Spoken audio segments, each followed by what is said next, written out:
malheureusement en retard. L'intelligence, la sagesse, je ne parle pas de la rise, la capacité diplomatique, les médias constituent des armes plus sophistiquées que les missiles. Alors, est-ce qu'aujourd'hui nous avons bien vendu le Congo? Est-ce que de l'intérêt du Congo, nous avons créé un climat de nature à attirer les investisseurs extérieurs, parce que nous devons commencer d'abord par l'intégration nationale. Est-ce qu'aujourd'hui, Mbujima peut commercer avec Gemena? Vous passerez par où? Est-ce qu'aujourd'hui, Gemena peut commercer avec Bukavu?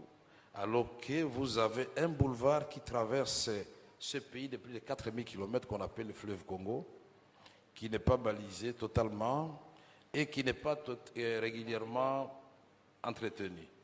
Nous avons plus de 22 grandes rivières qui sont des affluents du fleuve Congo. Nous avons 76 000 villages qui ont des cours d'eau capables, non seulement de donner de l'eau aux populations locales, mais donner de l'énergie pour la transformation de la production locale. Mais le problème, il se situe où? Est-ce que vous pensez réellement que nous serons naïfs de croire que cette guerre de la République démocratique du Congo, l'M23, on nous a dit qu'il a une capacité supérieure à celle de l'armée planétaire, puisqu'il s'agit des Nations Unies?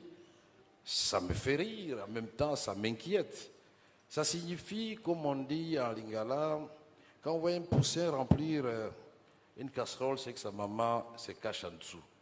Nous devons réfléchir.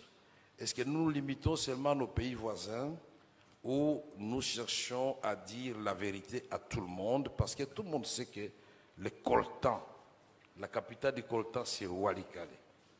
Tout le monde sait que ce coltan prend la direction des industries en Occident pour soit les avions, soit les téléphones portables. Le lithium du Congo, quand on parle aujourd'hui de la voiture électrique en 2030, mais on pense à quoi d'après vous? On pense au lithium du Congo.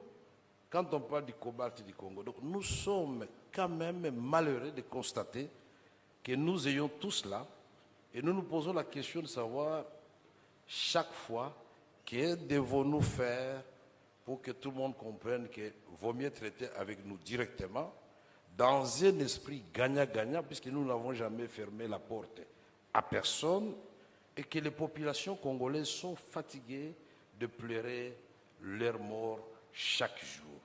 Et pour cela, parce que nous avons dit, en quittant chez moi, j'avais juré de ne pas faire la politique dans cette salle. Il y aura une autre occasion pour le faire, mais les solutions existent effectivement.